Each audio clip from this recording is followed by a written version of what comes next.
का कार्य करते हैं। और सुनील सर, मैं आपको आमंत्रित करता हूँ ये कहते हुए कि शब्दों में क्या तारीफ करूँ आपकी, आप शब्दों में कहाँ बन पाएंगे। आप जब बोलते हैं तब मैं उनसे सीखता हूँ। शब्दों में क्या तारीफ करूँ आपकी, आप शब्दों में कहाँ बन पाएंगे। और जब भाषण देने के बाद आप हमारे बच्चों की तरफ देखेंगे तो हजारों अल्फाज आपकी तारीफ में खुद ब खुद बिखर जाएंगे।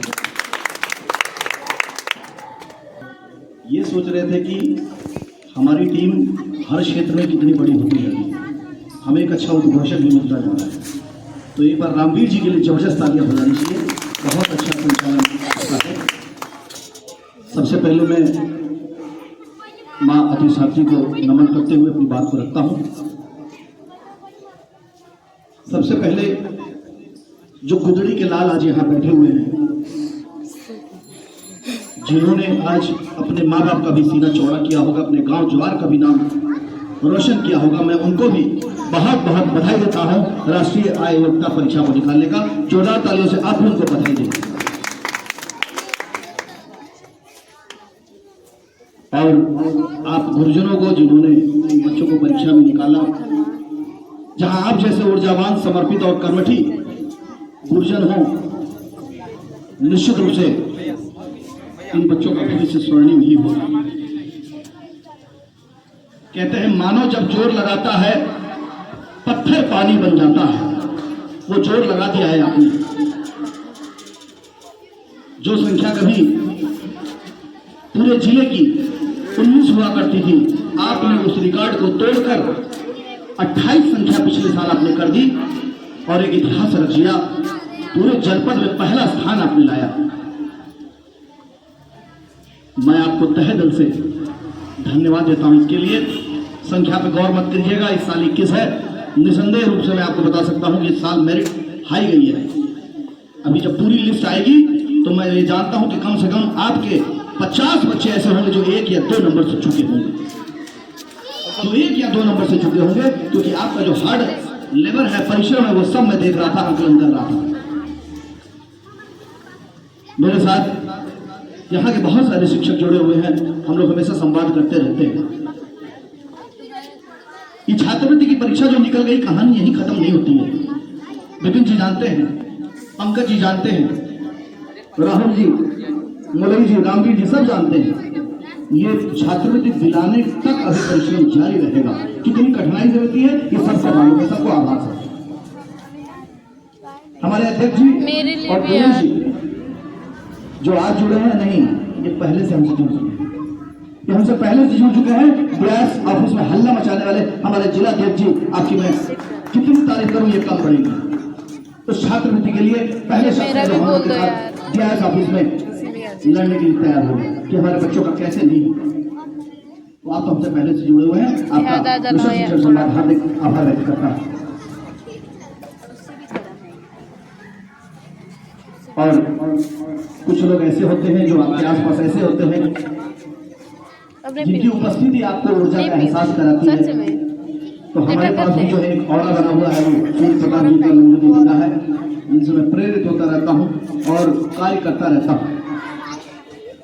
दवाई की तरह मिशन शिक्षा सम्राट, छोटा नाम बड़ा बैनर।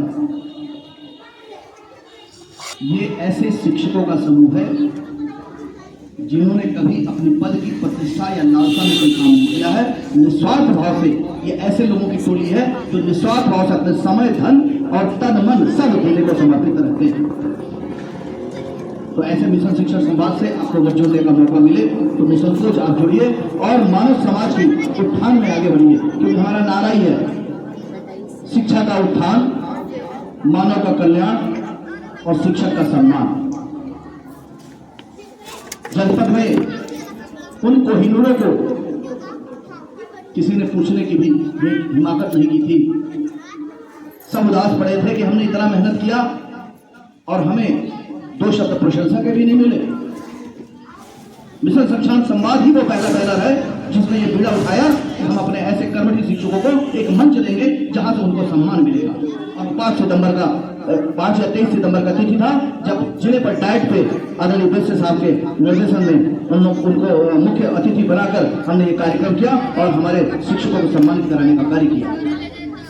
इसकी परिणति आपको मैं बता दूं, उसकी परिणति क्या रही कि उस कार्यक्रम के पहले तक विपिन जी 754 फार्म भरे गए थे केवल, और उस कार्यक्रम के बाद हम लोगों ने जुनून के साथ काम किया, जिसमें आप भी अभिन्न अंग रहे। हमारे 2500 से पार कर गई संख्या आवेदन की,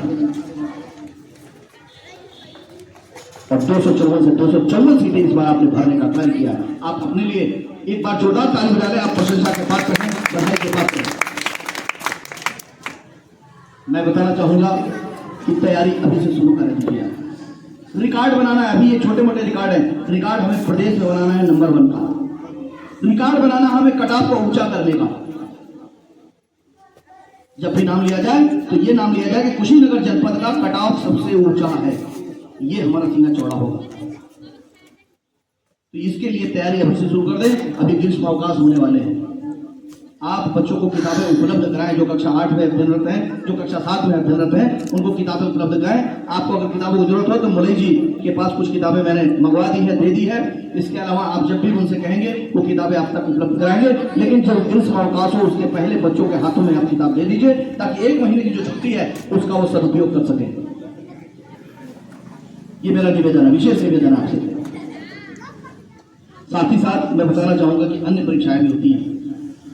इसके अलावा अन्य भी परीक्षाएं होती हैं जो वजीफा बेस्ड होती हैं, गरीब बच्चों के लिए होती हैं। ये सारी योजनाएं उन सारे गरीब बच्चों के लिए हैं जिनके परिवार की जो इनकम है वो बहुत लो है, 2 लाख 2.5 लाख से नीचे की है। अगर हम वाकई में शिक्षक हैं तो हमारा ये प्रमुख कर्तव्य है कि हम ये छात्रवृत्ति उन गरीब बच्चों तक जरूर पहुंचाएं। इसके लिए चाहे हमें एड़ी चोटी क्यों न लगाना पड़े। श्रेष्ठा की एक परीक्षा होती है, अनुसूचित जाति के ही बच्चों के लिए केवल होती है ये।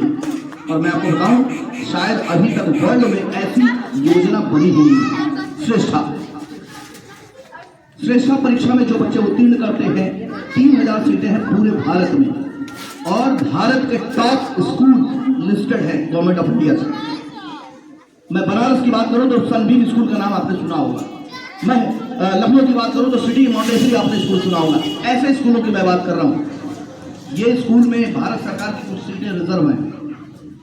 ये बच्चे परीक्षा देते हैं, अगर ये परीक्षा उत्तीर्ण करते हैं, निकालते हैं, मेरिट में स्थान बनाते हैं, तो इनको निःशुल्क पढ़ने का मौका मिलता है ऐसे स्कूलों में जिनकी साल की फीस 2.5 से 3 लाख रुपए सालाना होती है। फ्री ऑफ कॉस्ट पैसा वहां जाता है, लेकिन वो भारत सरकार उस स्कूल को पैसा भेजती है। और ये रेजिडेंशियल स्कूल होते हैं, बच्चे का रहना खाना पीना ये सारा फ्री होता है। मैंने देखा है वहां की व्यवस्था, रियली बता रहा हूं। मेरे यहाँ का 2 बच्चे पढ़ते हैं। पिछले साल पूरे जनपद में मेरे 4 बच्चे निकले थे। मेरे के क्या मतलब, मिशन के निकले थे, मैं तो मिशन का हूँ। 4 बच्चे निकले थे, जिसमें से 2 बच्चों को अंतिम जगह बनी मेरिट में, और जिसमें से एक को मथुरा में SRV इंटरनेशनल स्कूल, जो कि माना जाना स्कूल मंडल का, उसमें प्रवेश मिला। आज बच्चा वहां पढ़ रहा है। एक लड़की को सनबीम स्कूल में यहाँ पे बनारस में मिला। यकीन मानिए अभी वो बच्चा आया था होली में मिलने के लिए। विपिन भाई, मैं उसके बातचीत से, उसके लैंग्वेज से, उसके तरीके से, एटीट्यूड से मैं बिल्कुल हद तरफ रह गया कि ये वही बच्चा है जो 8 महीने पहले मेरे से पढ़ के निकला है। बात करने का तरीका अलग, शिष्टाचार का तरीका अलग, ऐसे माहौल में वो है। और पहले मैं जब पूछा करता था क्या बनोगे, तो कहता था पुलिस। उसको ये नहीं मालूम कि पुलिस किस एकेडमी से मिलते हैं, उसके लिए कौन सी परीक्षा होती है, पुलिस बनूंगा। अभी उसका विजन इतना क्लियर था, डिजिटल क्लियर था। क्या बनना है बेटा? सर मुझे IAS का एग्जाम लेना है, उसको क्लियर हो। तो ऐसे स्कूल, ऐसी योजनाएं हमारे भारत सरकार की हैं इन गरीब बच्चों के लिए, और हमारा एक पूर्ण कर्तव्य है कि हम उन तक पहुंचाएं।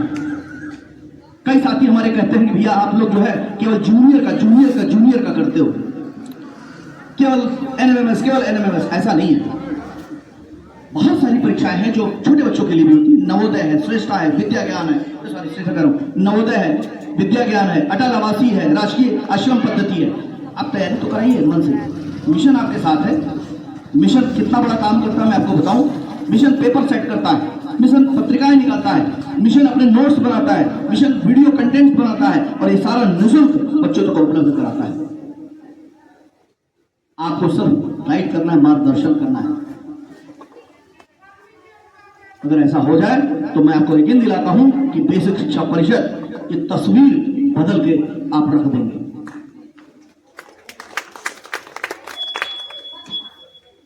और आपकी छवि भी जो अच्छी बन चुकी है वो कई गुना अच्छी हो जाएगी। बहुत सारे सर को जाना भी है, मैं अपनी बातों में खो गया था, इसके लिए क्षमा प्रार्थी हूँ। समय की सीमा को देखते हुए मैं अपनी गाड़ी को विराम रखता हूँ, फिर कभी मंच मिलेगा फिर आपसे साझा करूंगा। बोलिए जय हिंद, जय भारत। Thank you.